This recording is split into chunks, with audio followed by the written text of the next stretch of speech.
So I'd like to hand over to Declan Mulligan and really welcome you, Declan. And thank you for joining us tonight to talk more about eco-anxiety. I know Michael has raised an awful lot of key themes and issues, which I'm sure were covered and discussed in one shape or another in many of the breakout sessions there. And I'm sure you might be able to elaborate on some of these ideas and these thoughts based on the work that you've been doing with Doctors for Environment. And maybe you could share with us and tell us a little bit more about that work. Absolutely. So Emma Jane, yeah, thank you so much for having me. For everyone else, thanks so much for coming along to hear me chat. Can you guys see my screen? Sorry, let me just get this. Yes, we can. All right. Bear with me 1 second. Okay. So can everyone hear me? Yes. Perfect. And can everyone see that first title slide? Yes. Grand, perfect. So it's really nice to be here this evening. As Emma Jane was saying, my name is Declan Mulligan. The reason Emma Jane was in contact with me was I've been involved with this group, Irish Doctors for the Environment, for a number of years now. And just in April, we started up a group looking at the intersection between mental health and climate change. And obviously, eco-anxiety is an important part of that landscape. So what I wanted to do this evening is just give you a brief overview, firstly, of Irish Doctors for the Environment, who we are, what we do, what we're interested in, and what we're trying to achieve. And then go from there into a broader discussion of, I suppose, eco-anxiety and the emerging scientific and psychological literature around this issue, the concepts, and then really to get your guys' input on that and see how that matches with your experiences. And then just to hear more from you about what eco-anxiety means for you. So Irish Doctors for the Environment is a group that was set up 4 years ago on the basis of this idea that the climate crisis is a health crisis. So when it comes to extreme weather events, there's a lot of different elements which we're interested in. Biodiversity loss, damage to the landscape. But as far as the human concern is there, we're interested in loss of life and suffering. And as physicians, as healthcare professionals, that's something that does come to us. And so really, everyone should be interested in the climate crisis. Everyone should be interested in maintaining a livable environment and, keeping biodiversity. But doctors and healthcare professionals in particular should have a duty to do that.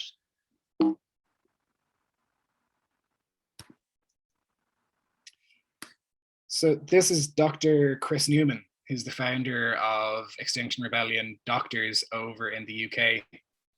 He wrote a very interesting piece just a few weeks ago on this topic of what is the point of my job if we don't prevent climate change. Most doctors, hopefully, get into the profession because they want to save lives or they want to relieve suffering. And for me, it was very much on that end of relieving suffering. The idea of meeting someone in a particular place and being able to do something for them. But I suppose when it comes to the climate, if we are losing the environment in which we live, the things that people rely on for their day-to-day needs, if there's fires in areas, if there's droughts, all these things eventually become healthcare issues. And so doctors really do have an obligation to take these things seriously and use our position of privilege to advocate for positive changes and to be part of a process and to be part of a movement towards maintaining a good environment. And so our model is based on this idea of a healthy planet and a healthy life. So there is a lot of crossover in human health, in the health of an individual, and in the health of the planet in general. Things like having a plant-based diet are going to improve your cardiovascular risk factors, and they're really good for the environment for reducing CO2 and methane emissions. Living in a hotter and hotter climate with extreme weather events also has implications for a wide range of health issues, from congenital birth defects to cardiovascular implications. High levels of pollution are associated with higher incidence of things like asthma and COPD. And so really, having a healthy planet is part of having a healthy life. And so if we're going to advocate with patients that they should have a healthier life, we should be advocating that there's a healthy environment for them to live in as well. So we're organized around a few broad principles. One of these is being an agent for change. We want to actively engage with the systems around us and try to change them. So that involves things like policy submissions to government. We put in submissions for the Climate Action Plan this year, and put in a submission for the smoky coal ban. Advocacy. So we've kind of done a number of different events, around Earth Day, or here we have some of our members at an XR rally. With tree plantings in some of the different hospitals. And to use that position we have as physicians, as trusted members of the community, to point out that health and environment are interlinked. We also aim to be really the primary organization promoting planetary health science in Ireland. We do this in a number of ways. A lot of our members are involved in both national and international collectives on this, things like the Heat Health Research Group. We're running an event for the Planetary Health, sorry, I'm blanking on the name. There's a public health conference in November on climate change being launched in Ireland, and ID is right at the center of that. And education. And so this is, one part of the reason I'm here is, spreading the word of, the climate crisis and its health effects. I suppose with the group we have here today, I imagine, but I could be wrong, that you're probably all very aware of the climate crisis. But anyway, we're here, and we're here to talk about eco-anxiety. So the way we work is mostly through a number of different working groups set up to look at different specific areas. So we've had quite a bit of traction on our climate change and medical education group. This is so that, as doctors are coming through the start of their careers, they can be starting to think about climate issues and how that's going to affect their clinical practice, and also how that's going to affect global health. So that's had quite a bit of success. We're involved with all 6 of the Irish Medical College at the moment with them. Our primary care sustainability group, so that's, looking at in primary care GP practices, and that's both looking at how the practices themselves can be more environmentally friendly, and then also looking at things like social prescribing. So sorry, I live beside a train line, so it might be a bit of train noise every now and then. But the primary care sustainability group look at both how to make the actual buildings and facilities of primary care more sustainable, but also things like social prescribing. And so that would be something like if you have a patient who's coming in with, say, some mental health issues, prescribing for local resources like the local park or local environmental groups, that sort of thing. Our air quality group, we've had some nice traction with getting air quality monitors installed in the new children's hospital there, and that's being looked at in a number of different hospitals. Anaesthetic gases, this is one of the more interesting groups, in my opinion, within IDE. So anesthetics is, I'm sure you're all aware, the general process of putting someone to sleep and making sure they don't experience any pain or anything at all while they're having a surgery. And so usually this is done through a combination of volatile gases and intravenous agents. Turns out, though, that a lot of the inhaled gases are exceptionally greenhouse gas intensive. And even worse than that, there's some of them which are orders of magnitudes 10, 100, 1,000 times more emitting than others. So the Anaesthetic Gases Working Group have now become part of the College of Anaesthetists in Ireland and working towards removing those particularly greenhouse gas effect causing gases from the menu of anaesthetists in Ireland. And so I suppose, yeah, things like that I find really interesting, where there's elements of, whatever system someone may be working in that you wouldn't realize have a climate impact. Direct action is something we're very involved in. We've been involved with the Extinction Rebellion Week, the Climate March. Obviously, a lot of that has taken a backseat with the pandemic, but I'm sure we'll be gearing up towards that again soon. Sustainable diets. So that's both looking at, promoting a plant-based diet in Ireland, as well as specifically promoting a plant-based diet in healthcare facilities in Ireland. And then, as I mentioned before, we're involved with research and planetary health science. Well, I'll just quickly touch on the active transport group. That's had quite a good bit of traction in terms of lobbying for cycle lanes in the two major cities in Ireland, Cork and Dublin. Had quite a bit of success in Cork. Unfortunately, the main issue we were rallying around in Sandymount here in Dublin didn't quite go the way we would have wanted. But that's a lot of what we do in that group, promoting cycling, promoting active transport as both a way of being more healthy and improving things like your cardiovascular health, and also being more environmentally friendly. And then, as we've mentioned before, and the reason we're here today, there is a working group looking at mental health and climate.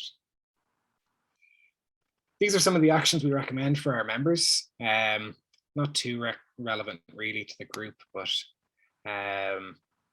just I suppose just to get a sense of what's important to us as an organization. And yeah, so that's the whistle-stop tour of Irish Doctors for the Environment. Does anyone have any questions for me at this point?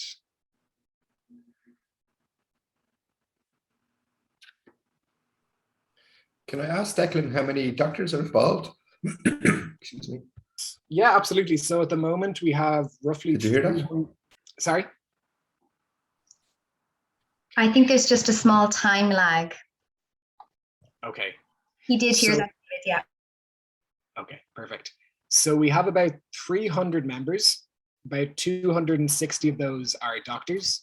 We have about 40 medical students. And then as well as that, we have a wider community that's on our newsletters.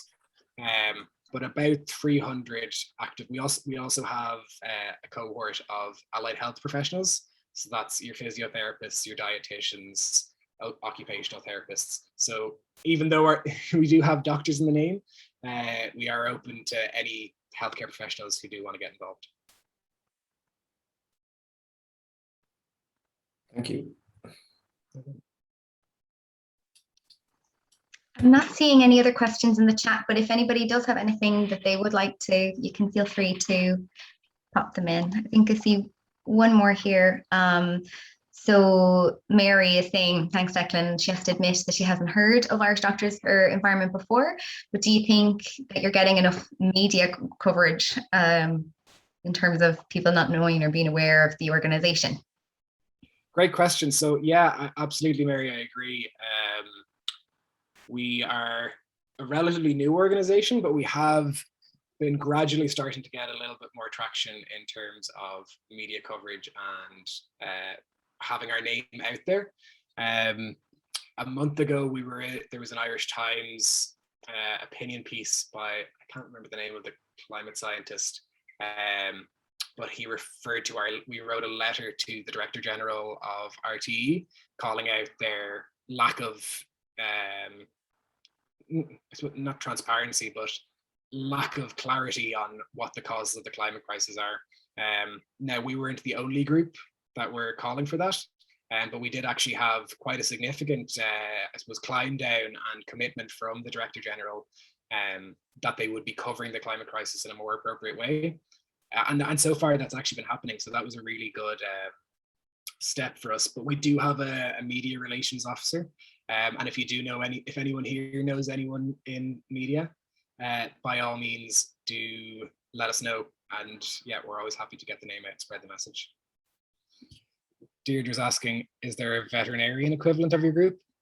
I don't know, actually. That's a very good question. I don't know. Yeah. And just to say, Katrina had a question, and we'll leave it at that before you go ahead. So we'll take the last one from Katrina. Hi, yeah, thanks for that presentation, Declan. Just to say, it's not so much a question, really a comment. It's really inspiring to know about this work.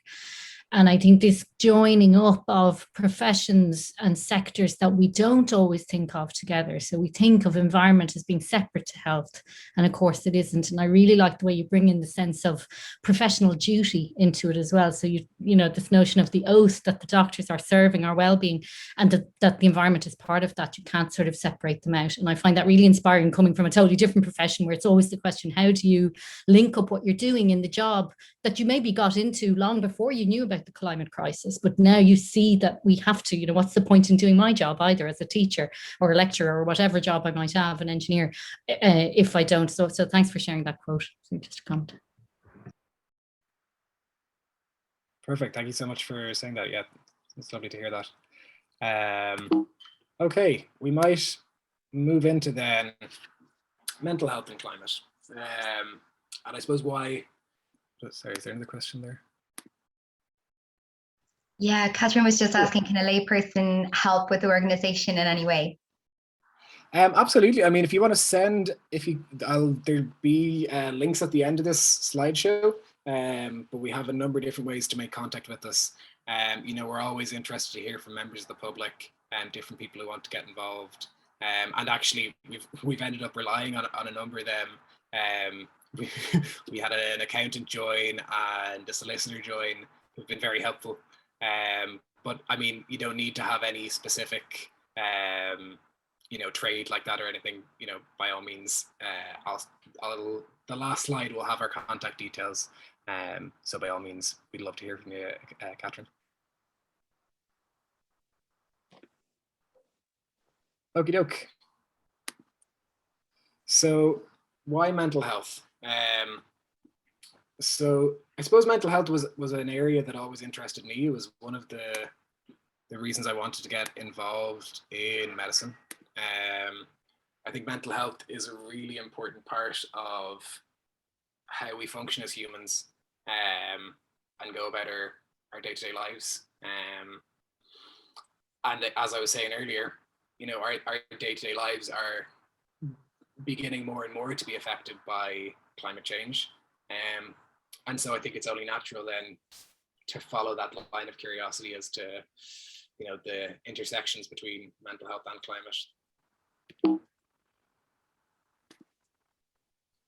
So I just wanted to pause on this moment and just focus on the idea of anxiety for a moment. I think anxiety has gotten a bit of a bad rep of late. I think anxiety and anxiety disorders are severe and can be very distressing. And I suppose just to also flag, everything to come in this next presentation is not medical advice. And if you do feel that you're suffering with your mental health, you know, make contact with your GP or mental health professional, and know that there are people out there who help and who do care. Having said that, I do also think anxiety has gotten a bad rap. Anxiety, you know, comes from a physiological and important part of our evolution and our history. And it comes from our stress response. It comes from our need at sometimes to be more focused and to be more tuned into the world that's happening around us. And there's a number of reasons we might be confronted with that. You know, thousands of years ago, it might have been fighting off a lion. It might have been a threat to our child, whatever the reason might be. And so there's this, this is called the Yerkes-Dodson law. And this is actually a little bit of what, was it Mihal or Michael? I think it might have been Mihal. But what Mihal was getting at earlier, of this idea of a sweet spot, or an optimal point around which one should be anxious or could be anxious. When you have a stress response, there's a physiological reaction there. Your body releases glucocorticoids, things like cortisol, releases catecholamines, things like adrenaline, noradrenaline, and that helps you focus in on the thing that is happening immediately. And that's good, because sometimes you do need to focus in on the thing that's happening immediately. And oftentimes, if people don't have something that's engaging them in that way, that can also be an issue. If people feel listless or depressed, they can be at that lower end of arousal. And then by the same token, as those cortisol levels start to spike, as your body habituates to having these high adrenaline levels, causes a stress response, poses both on your physical health and your mental health. The two of those are very strongly interrelated. But there is this sweet spot.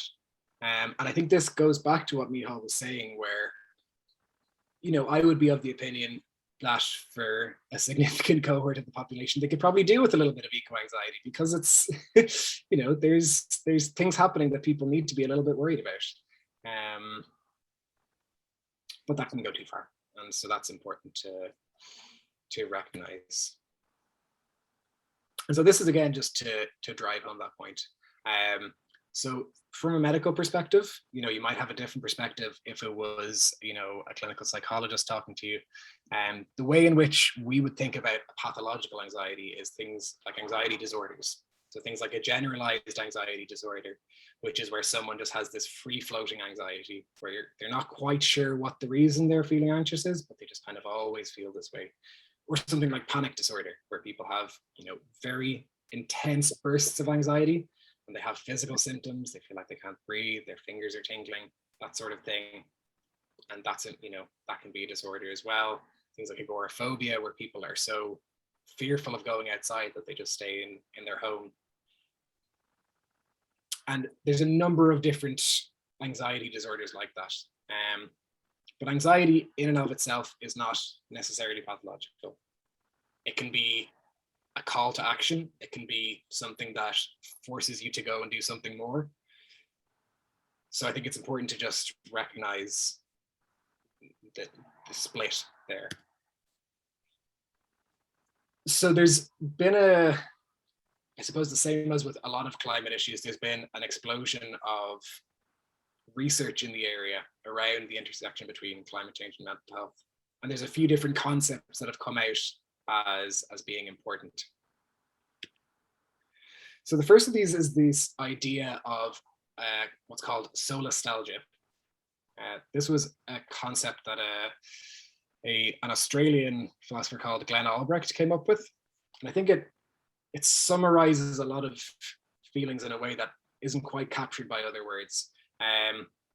So Glenn initially was looking at this in the context of Indigenous communities, so particularly in rural Australia and in northern Canada. And he contrasted it with the idea of nostalgia, which is this idea of looking back to a lost sense of home and wishing you were there. And solastalgia is something that is happening, but in the same way, but in the present, and looking forward and seeing the degradation of that environment around you. And so for me, one of the ways this manifests is my relationship to the sea. So I've grown up beside the sea all my life. And as time has gone on, I love the sea, and it energizes me. But there's also that element of the sea as something scary now, the sea as something different. You know, is this going to be flooding the places I lived in and loved in 20, 40, 60 years time? Will my children or my children's children get to experience that? And so this is something that's being looked at by a number of different people, and trying to describe this better and capture the idea. Ecological grief, then, I suppose, is something more akin to the human grief response, which is something people go through when they lose a loved one, that sort of thing. And I suppose this is a sense of loss, something that's already gone. And so that is again another concept related to eco-anxiety, but I suppose there's an extra sense of loss already happened with that. And so then we come to eco-anxiety. So I know you guys went ahead and had a conversation around what eco-anxiety means to you.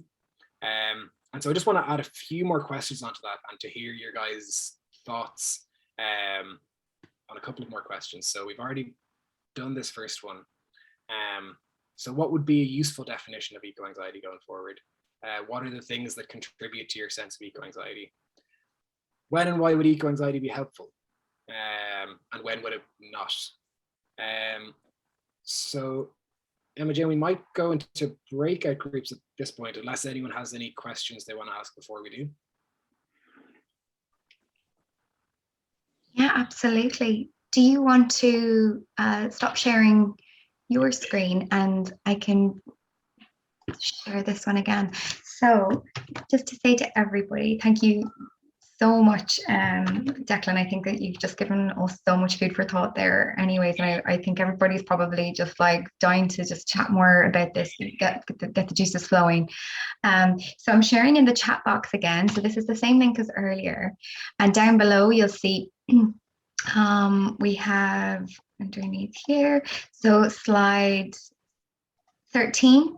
From there on, you'll see that there's a number of different groups. So as I'll break you into 5 different groups again, and you can go in and look at these. And in the speaker notes, I've popped those questions that Declan asked us underneath. So you'll see, I can just share my screen very quickly just to show you in case people don't know what I'm talking about. So when you come here down below, you'll see just here, there's speaker notes for each of these slides. So you'll see the questions there. And then if somebody again could kindly offer, who has a laptop in a group, if there's anybody who can't access these slides easily, it'd be really great if somebody can just represent the group and try and capture a couple of the thoughts. So just drag and drop a couple of these post-its and you can just double click to be able to type within them, which should be really helpful. And I'll stop sharing there. But just to say, did anybody have any last questions? I just want to double check the chat there to see was there any clarifying questions. No, that's okay. So what we'll do is, it's now 7:10. I think maybe we will give you another maybe 15 minutes. Is that all right? Does that sound good to you, Declan? Yeah. So what we'll do is we'll break up for 15 minutes again into our groups. So in a few moments, you're going to see an invitation pop up, and it'll invite you to join a breakout group. It'll be a blue button, and you can just click on that. And please feel free to join, and we will come back to you in a few minutes. And if somebody might be willing from each group to give us a little bit of feedback, that would be really great when we come back. All right, I'll open it now.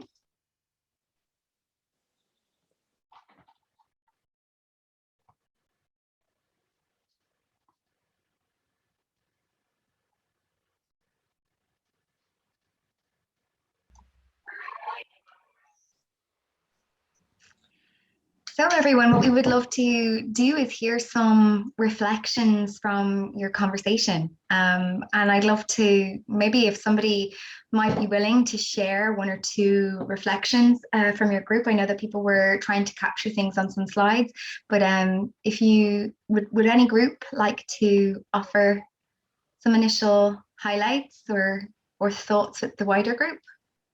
You can pop a little asterisk into the chat box, or you can just do the little raised hand under reactions at the bottom. You can click raise hand, whichever you prefer.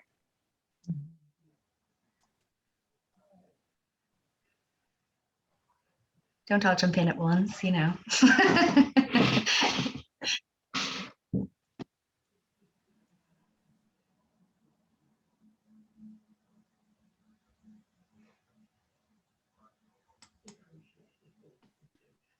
I think Katrina has her hand raised there. Oh, I don't see it. Oh yes, hi Katrina. Yes, thank you. Hi.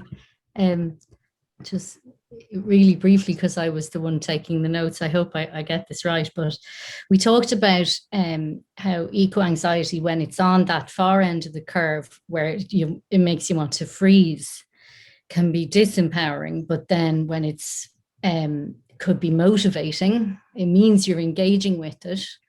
And if you can find ways to sort of sit with that as opposed to turning your back on it. And those ways could be very small actions, local actions, things to do with living lightly. One of the participants was saying choices around packaging, which maybe it feels powerless because it's just one small action, but it's a transformation as well, and that can be helpful.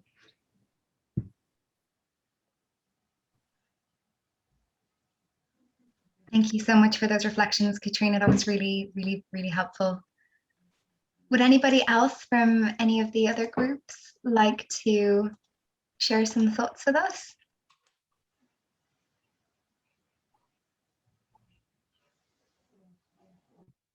I'm happy to Thank share you, a couple. Susan.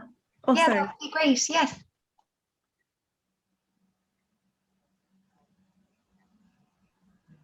Susan, go ahead.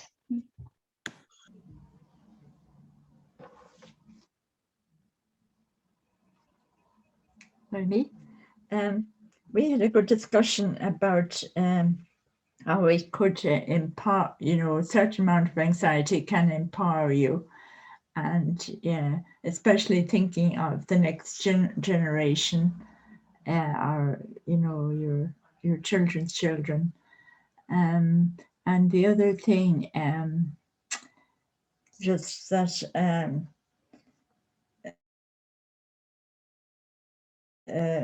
kind of growing your own food is another thing to help your health.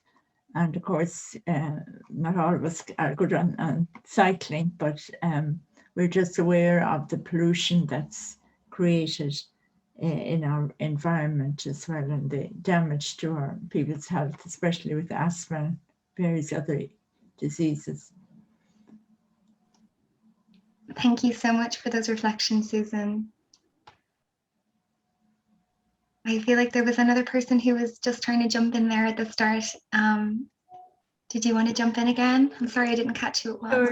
No, it's okay. I was just checking in case anyone else. I wanted to, I'll try and summarize. I was taking the notes, but we spoke a good bit about, I suppose, the positives and negatives of eco-anxiety, but maybe the positive being it can lead to motivation to make changes and working collectively, how collective action can achieve bigger things. So with eco-anxiety, maybe finding groups of people to relate to or connect with, they have more empowerment through that, taking action. And one of the best ways, or seen at the end, through education, learning and connection again.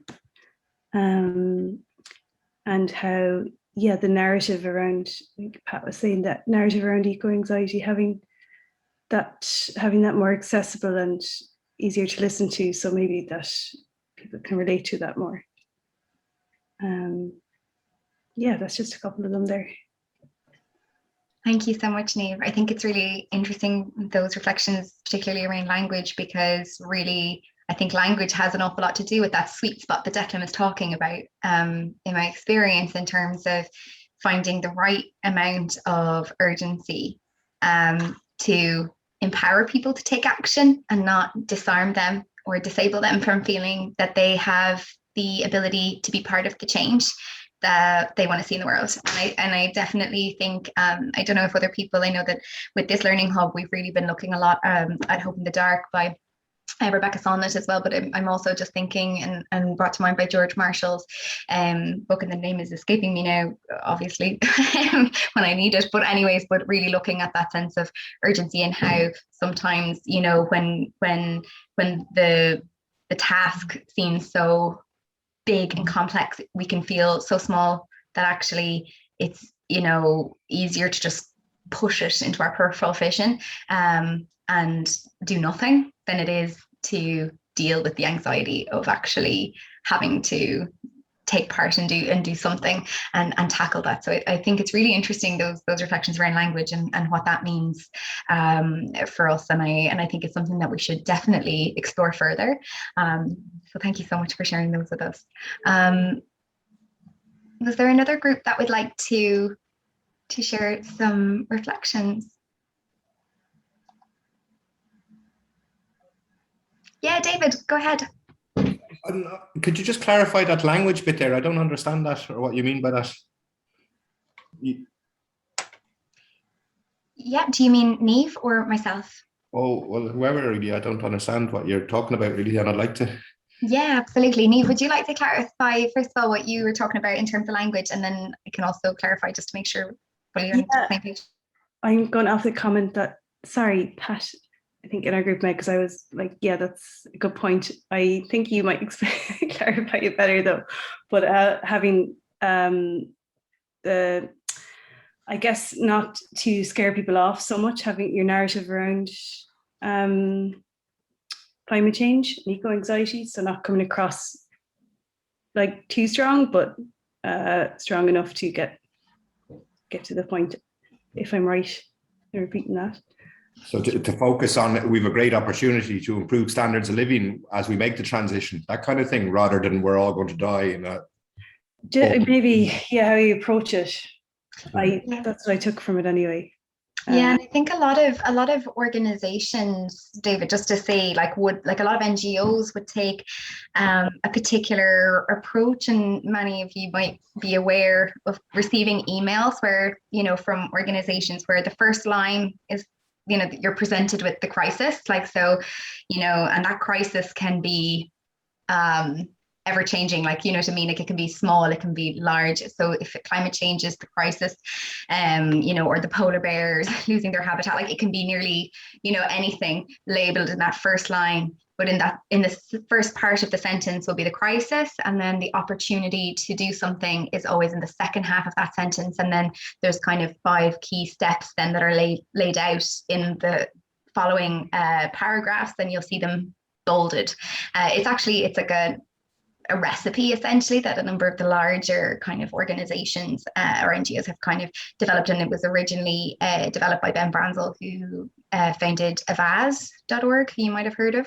But a lot of that kind of emergency, he developed it around crisis-unity, which any of you who watched The Simpsons will know that it's a Homer Simpson-ism, crisis-unity. I feel really embarrassed saying that after like the kind of scientific evidence base that Declan presented us with earlier, and I'm here talking about Homer Simpson. But any of you who do watch that, it's a Homer Simpson idea. So the idea is that you present people with the crisis and the opportunity in the same breath, so as that they feel compelled to act. And but a lot of this crisis-unity approach, has been quite... people have they've pushed things into their peripheral vision, and a lot of things, like people feeling, well, it's always been a crisis. It's been a crisis since the 80s, so what's more urgent today than it was, when I was getting those emails way back when.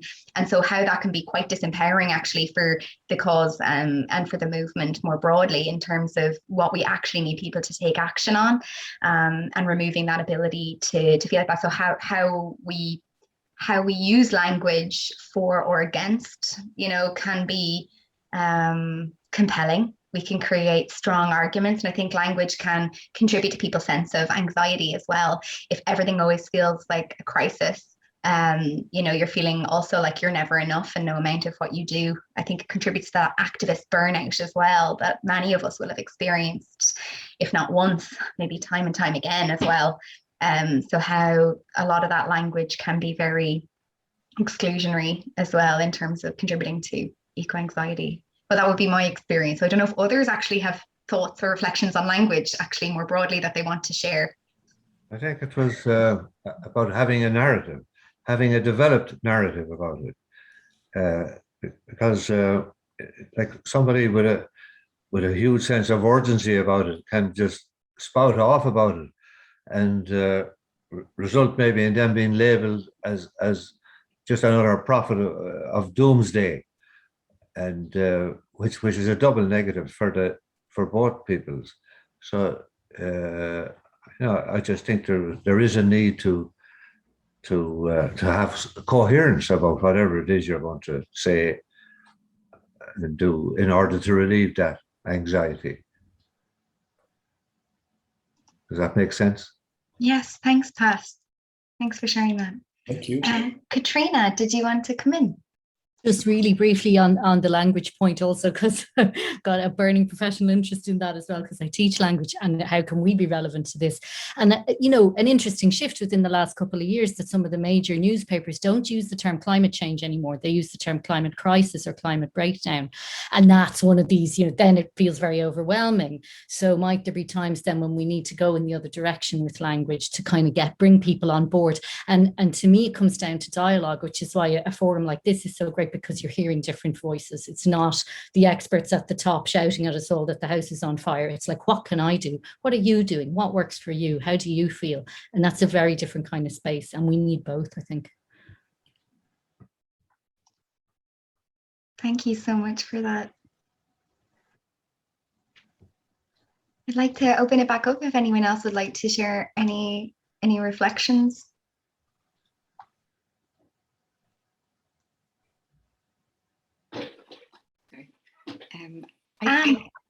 I think what David was saying about finding something that appeals to your listener to make it a win for them is a good idea. Whether it is the warmer home, rather than preaching, about your carbon footprint will be less, because maybe that won't mean anything to them. Yeah, so it's finding it's finding language that will encourage people, I suppose, and get them on your side, even if you're not really talking about, the climate crisis per se, maybe couching it in different terms. Yeah. Thank you so much, Anne. I think that's really, really helpful. And as well, thinking about, how many of us consider the language we're using when we do talk about climate, and the action that we're taking, how many of us sit down and proactively consider that in the groups that we work with, or in our own families, even in friend circles, and are we more alarmist, or are we more encouraging and engaging? Does the language make people want to get involved and know more, or is it off-putting? And is it, are you that individual who is always labeled or you're always going on with that, so and why is that the thing, and maybe we have to come back and look at ourselves in terms of language. So it is interesting for sure. I think in terms of that as well, I would love to come back to Declan and hear, I know you jumped in on some of the conversations as well, and I think we'd all really appreciate maybe some of your reflections, Declan. Yeah, absolutely. Thank you guys so much for all the feedback there, and for having me listen into your groups in the meantime. I think there is very much something powerful about changing your own narrative and the stories you're telling about the situation. There's a really good science educator called Hank Green, who does a lot of really good stuff on YouTube, actually. But he had a line recently about, yes, this is the most important thing that's ever happened, and it's scary and it's overwhelming, and also you have to goof off sometimes. And I think I'm trying to take that a little bit with me as I go, because I think by my nature I would tend to be a little bit fatalistic around these things, and my own being fatalistic about things and saying there's no hope, it doesn't help me and it doesn't help anyone else. So changing your narrative, I think, is a really good way to empower yourself in these types of situations. And on that topic of language, language, and I suppose also the issue of behavior change. One of the common threads I did notice coming in and out of the groups was, how do you motivate someone to change their behavior? And in medicine, this is actually something people have been trying to grapple with for years and years and years. You have patients who are seeing a vascular surgeon for, they've had their third amputation, they had a below the knee amputation, they had a below the knee amputation, and another one, all because they're smoking and they're still smoking. And how can you motivate someone in that situation? And sometimes you can't. And sometimes it takes a crisis, and you have to be careful with your timing, because for every patient a vascular surgeon sees who does end up in that position and continues to smoke and, will eventually pass away from that, there is a couple who the right communication at the right time, made from a position of empathy and humanity, can have an effect. So I think something that I've tried to take in terms of my own, less climate activism, but more with, within my own social circles, is trying to only bring it up when the opportunity is there or when the person is open to it. Because unfortunately, a lot of the time people just won't listen otherwise. That might change depending on the particular relationship we have with the person. But I think because I think something that came out a lot in the conversations there was an anxiety that comes from a sense of a lack of control, because I can't control what other people are doing, and that's a really important part of this. And so adding in that timing element, I think, can empower you and me to continue those relationships, and take the opportunities to introduce, climate conversations when the time is right.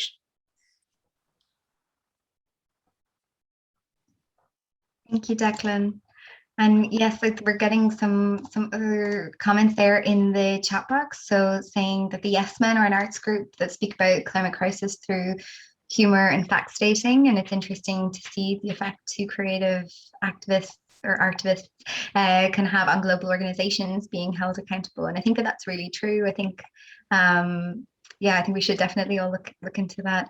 I mean, maybe just before we move to just next steps, we're tight on time, but I'd love to hear if there was any solutions that people had from personal experience or things that came up in your discussion that you think would be useful to share with the wider group. Like if there's anything that you have found helps, eco-anxiety in your experience that you'd like to share, I think that would be really helpful to hear, for us to know to share with one another.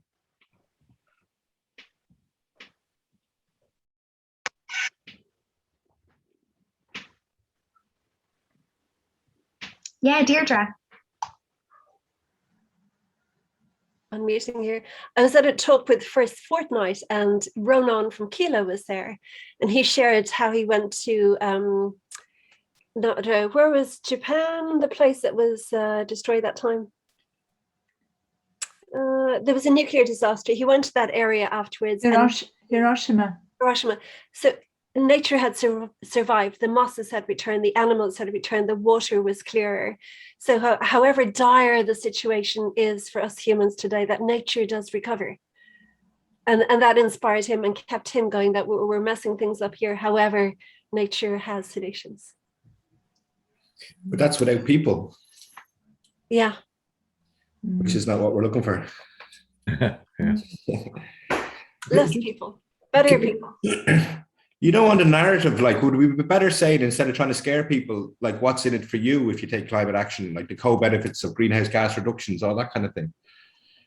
Like, if you could make people understand the difference between all the vehicles not emitting and us breathing in that air, and if you took all that away, we think we were in the middle of the Pacific or something, like, just the air, it smelled fresh, and we'd be confident, that kind of approach, rather than trying to scare people.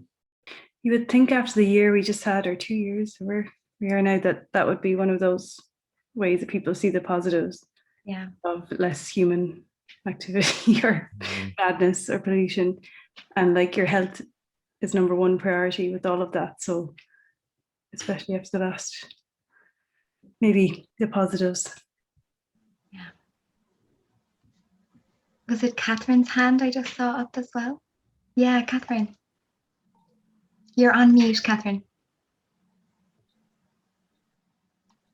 I've sort of lost the thread of it. I was going to respond to David's point, and I've forgotten what it was now. It was the point that that highlights that it's a structural issue as much as anything else. So I mean, we're talking about the individual level, and that's important. But at the individual level, what can we do? What actions can we take that will have the most difference, that will impact the structural level to change things so that it makes it easier for us to be more environmentally friendly or have a lighter footprint or whatever we want to call it. Also, I wanted to make that there was a point about language too. It's slightly different, but I worry. You see the language, the scientific language of the IPCC report, and it's a language of likelihood and certainty. And when that's translated, it doesn't have the same urgency. And we had the word urgency from someone else, so it doesn't have the same urgency because it looks like, okay, there's a certainty or a likelihood or a probability. And obviously they have to have that language. That's a scientific language. So there was that point, and the structural element, and how do we act to change that?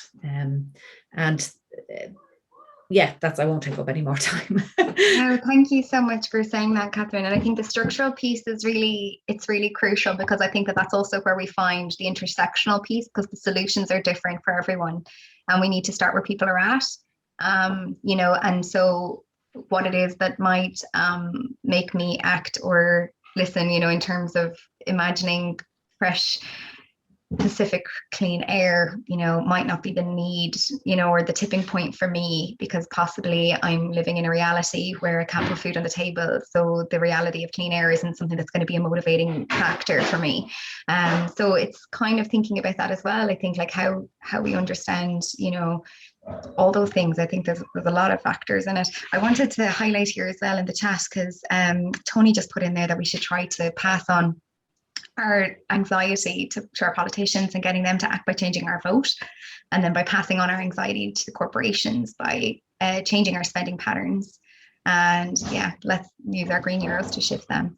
Well, I think there's an awful lot to delve in, and we've barely scratched the surface on this issue. And I think this is probably a good point to just, I won't say stop, because I think we need to continue these conversations as a group, as a community, within our families and friends, and particularly as organizations and, campaigners and activists.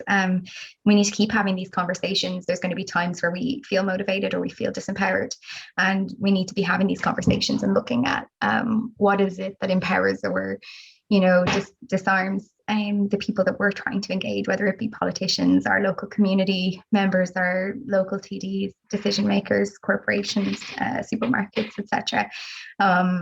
And so I think that this is going to be a journey that we're on, and it is finding a balance. And I think moving from this space, it's useful to note that our Active Hope workshop is coming up in 2 weeks on the 20th of September. It was postponed from the 30th of August. Our facilitators had a family emergency, so we postponed, but actually I think it's good timing that we had this conversation first.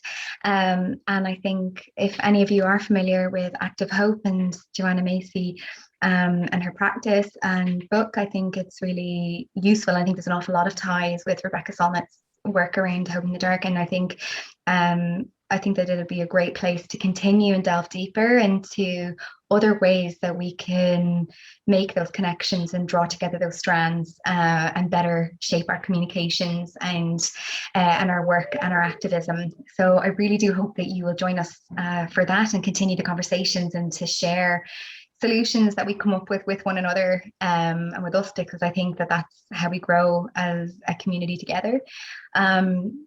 I would love to hand over to have the last word be to Declan, and take the opportunity to thank you so much for joining us this evening, sharing with us about a lot of the work that Irish Doctors for Environment are doing, and you know, the cross section of work, like it's such a spread, and I think many of us are only hearing about this for the first time tonight, and I think it's really exciting, and I hope that many of our groups will be able to connect in with you and those different working groups. So you might share that slide again with us so that people can capture it, and we'll also share it afterwards with everyone who participated or who registered and didn't get a chance to join tonight.